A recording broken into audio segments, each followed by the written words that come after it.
कहते हैं कि pain is inevitable but suffering is optional. इसका मतलब है बॉडी में पेन है या किसी भी तरह का लाइफ में पेन है, इट इज इनएविटेबल। अगर आपके घर में टॉक्सिक रिलेशनशिप है, बहुत ज्यादा एक दूसरे पे चिल्ला रहे हो, एक दूसरे से बन नहीं रही है, कई सारे प्रॉब्लम्स हैं, आपकी जिंदगी में पैसा नहीं आ रहा है, पैसे के कारण बहुत तकलीफ है, तो कहते हैं पेन जो है ना वो इनएविटेबल है। मतलब उसको हटा नहीं सकते, वो है तो है। मतलब पेन हो रहा है इस समय तो हो रहा है, उसको इनएविटेबल है वो। लेकिन सफरिंग, उस पेन के कारण मैं दुखी हूं, ये ऑप्शनल है, ये मेरी चॉइस है। देखिए, एक मिनट के लिए सोचते हैं, कोई भी इंसान जो कि किसी भी प्रॉब्लम में है इस समय, किसी भी प्रॉब्लम में है, और उसने कपिल शर्मा का द कपिल शर्मा शो देख लिया, उस मोमेंट में मतलब वो दिन भर से सोच रहा है, इतनी तकलीफ है, इतनी प्रॉब्लम है, ये है, वो है, ये एंड उस मोमेंट में उसने कपिल शर्मा का शो देख लिया। विल ही लाफ और will he cry? He will laugh, right? तो कहां चली गई वो problem in in that moment? Pain तो था, दिन भर से था, अरे पैसा नहीं है, ये तो 4 दिन से पता है। फिर उस मोमेंट में लाफ आ गया, उस मोमेंट में हंसी आ गई, कहां गया पेन, कहां गया तकलीफ? पेन चल रहा है। बॉडी में किसी के बहुत पेन है, कोई हॉस्पिटल में है, लेकिन वो भी कपिल शर्मा शो देख रहा है, क्या करेगा वो? या कोई और कॉमेडी देख रहा है, क्या करेगा वो? इन that moment he will feel very happy, in that moment he will feel very excited.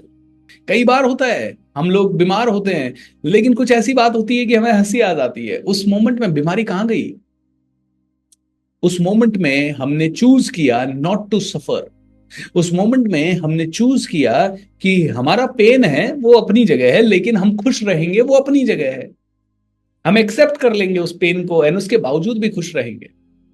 Pen होगा, तकलीफ होगी, तकलीफ जिंदगी है, शरीर है। कभी सर दर्द होगा तो कभी बदन दर्द होगा, कभी फीवर आएगा तो कभी कोल्ड होगा, कभी खांसी होगी, बट उसके बावजूद भी मस्त रहना, this is our choice.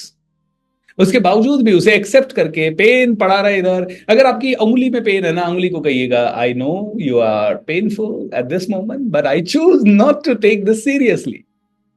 I am not taking this pain seriously, I choose to take it sporting in a very very happy way. यही स्पिरिचुअलिटी है, पता है आपको?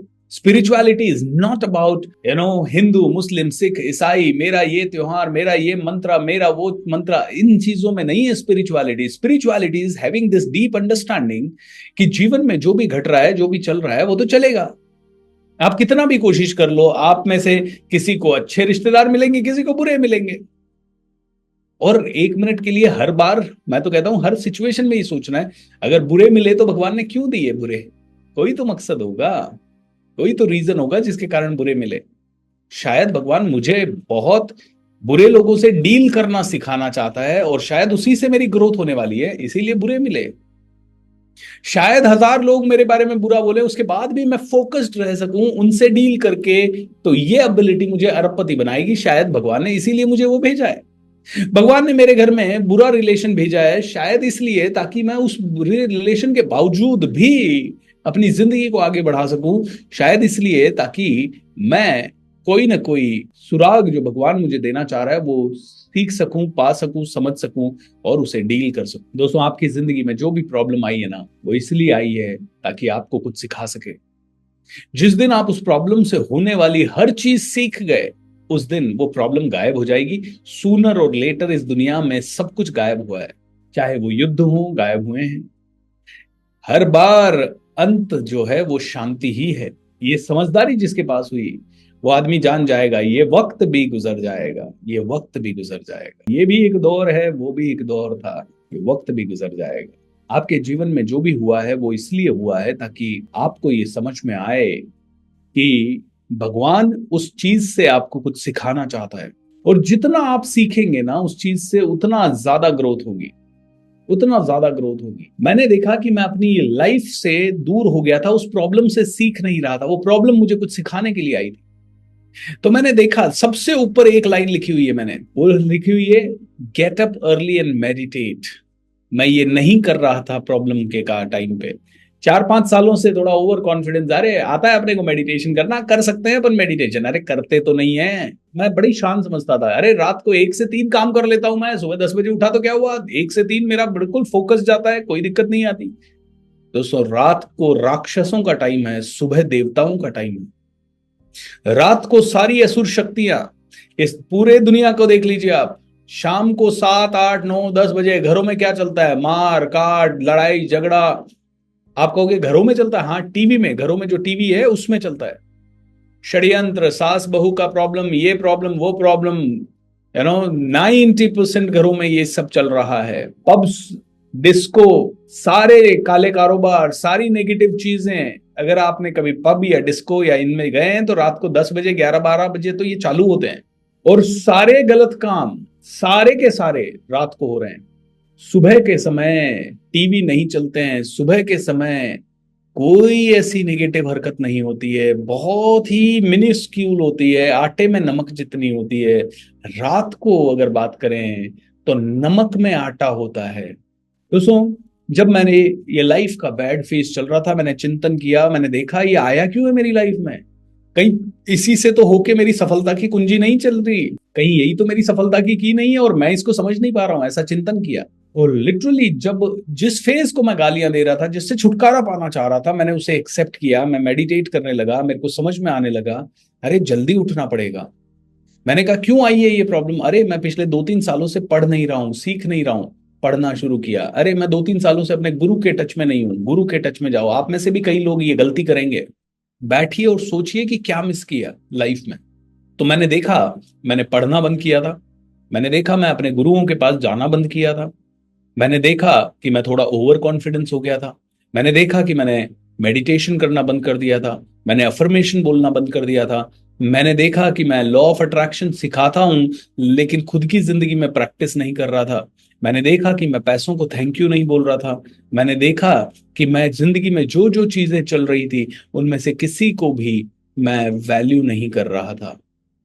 रिश्ते थे उस समय भी पास, बट मैं वैल्यू नहीं कर रहा था। मुझे लग रहा था कोई रिश्तेदार साथ ही नहीं दे रहा है, कोई दोस्त साथ नहीं दे रहा है, कोई आदमी साथ नहीं दे रहा है, घर वाले साथ नहीं दे पा रहे हैं, क्या है ये जिंदगी। एंड जब देखा तो दोस्तों बहुत कुछ हुआ। उसके बाद मैंने लिखा कि मैंने क्या क्या किया। मैंने इस सिचुएशन से आने के लिए दान देना शुरू किया। मैंने डेली कमांडो ट्रेनिंग के रिचुअल करना शुरू किए। मैंने सुबह 4:30 बजे उठना शुरू किया। मैंने लॉ ऑफ अट्रैक्शन को इस्तेमाल करना शुरू किया। मैंने विपश्यना करना शुरू किया। मैंने यूट्यूब चैनल शुरू किया। एनर्जी को बढ़ाने के लिए जो कर सकते हैं वो सारी चीजें की। मतलब काफी सारे एक्शंस मैंने लेना शुरू किए। और सिंपल है, गुरु का आदेश सर आंखों पर। मेरे टीचर नित्य शांति ने जो कहा मैंने किया। एंथनी रॉबिन्स के पास उस समय सीखने के लिए गया सिंगापुर, जो उन्होंने कहा मैंने किया। उन्होंने कहा बॉडी के अंदर सुपर एनर्जी भर दो। मैंने कहा बॉडी के अंदर साला अब आज के बाद सुपर एनर्जी रहेगी चाहे जो हो। और पता है आपको, 1 साल का गोल लिया कि 1.5 करोड़ रुपए का लोन खत्म कर दूंगा। 1 साल के अंदर 1.5 करोड़ का तो लोन लिया था और उसके ऊपर 10 लाख रुपए और लोन लिया। किस चीज के लिए? ताकि मैं सीख सकूं। लोग मुसीबत के समय पे सिकुड़ जाते हैं, अरे मेरे पास तो पैसा ही नहीं है, मैं कहां से पैसा लाऊंगा, सीखने के लिए तो बिल्कुल नहीं ला सकता। अरे भाई, जब तक तुम सही एनर्जी की संपर्क में नहीं आओगे तुम्हारे अंदर बदलाव नहीं होगा। ये पैसों का साइंस है, साइंस ऑफ गेटिंग रिच। अगर आप बहुत ही रिच होना चाहते हो तो आपको वैसे ही लोगों के आसपास दिन रात रहना होगा जो आपको रिच बनने का विचार दे सके, जो जिनको देख के आपको प्रेरणा मिले। आज मैं आपके सामने बोल रहा हूं मुझे 5 करोड़ रुपए चाहिए, 2.5 करोड़ का प्रॉफिट चाहिए। आप में से हो सकता है कोई आदमी मुझसे ज्यादा कमा रहा हो, उसको 10 करोड़ आ रहे हो, 20 करोड़ आ रहे हो, बट 90% 95% लोगों को नहीं आ रहे। और जब मैं ये मेरे लिए बोल रहा हूं, आप भी इसे सुन रहे हो, उसी इंटेंसिटी से सुन रहे हो। एंड आपको पता है कब ये करोड़ सुनते सुनते करोड़ आने लग जाएगा, लाइफ में पता नहीं लगेगा। मेरे साथ तो ऐसा ही हुआ। मैं MIDC पुणे में जाता था और लोगों से मिलता था। अचानक से मैंने सुनना शुरू किया करोड़, क्योंकि जॉब में थे तब तक सुनते थे यार अभी तो सैलरी थोड़ी कम आई है, इस बार तो ये कट गया यार, 5% इंक्रीमेंट हुआ, 2% इंक्रीमेंट हुआ। जॉब में यही सुनते थे, तो कभी करोड़ सुना ही नहीं। जब जॉब छोड़ा और MIDC में गए 2012 से, तो सुनने को मिलने लगा 5 करोड़, 10 करोड़, 100 करोड़, 50 करोड़, 5 करोड़, 10 करोड़, 100 करोड़, 50 करोड़, 100 करोड़, 2 करोड़, 5 करोड़, 1 करोड़, लाख, 2 लाख। मतलब पूरा दिमाग हिलने लग गया। और शुरू में तो बड़ा अनकंफर्टेबल होता, करोड़ सुनते ही ऐसे लगता है यार मैं तो बहुत छोटा हूं, ये कितना बड़ा आदमी है मेरे सामने बैठा है। अच्छा, सूट वूट में मैं रहता था, वो बिल्कुल ऐसे नॉर्मल चप्पल वप्पल में, शर्ट वर्ट थोड़ा एवरेज, ये वो। मैं कह रहा था यार मैं इससे ज्यादा पढ़ा लिखा हूं, मैं इससे ज्यादा पावरफुल हूं, लेकिन ये आदमी करोड़ों कमा रहा है और मैं हजारों में ही नहीं कमा रहा। ऐसा अंदर से आने लगा ऑटोमेटिकली। थोड़ा ईगो ने भी कहा यार ये कमा सकता है, मैं क्यों नहीं कमा सकता। एंड धीरे धीरे करोड़, सुनते सुनते करोड़ आने लग गया। And this is the magic. इसीलिए डोंट थिंक बैड जब कोई चीजें आपकी जिंदगी में हो। जब भी कोई मुसीबत आ रही है, वो शायद आपकी सफलता की सबसे बड़ी कुंजी है। जब भी कहीं नेगेटिविटी आ रही है, आप ही के पास क्यों आई सोचिए। आप ही के पास क्यों आई।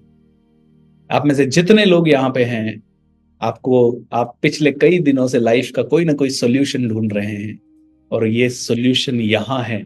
और अगर आपने इन 90 डेज पे भी फोकस नहीं किया, इनमें भी आलस कर दिया, भगवान आपको ऊपर से देख के बोलेगा यार तुझे मैं कैसे समझाऊं, और कैसे समझाऊं। तू चाहता है मैं खुद प्रकट होके तेरे को बताऊं कि तेरी जिंदगी ऐसे बदलेगी। नहीं भाई, तेरे को बीएसआर के पास भेज दिया ना बस।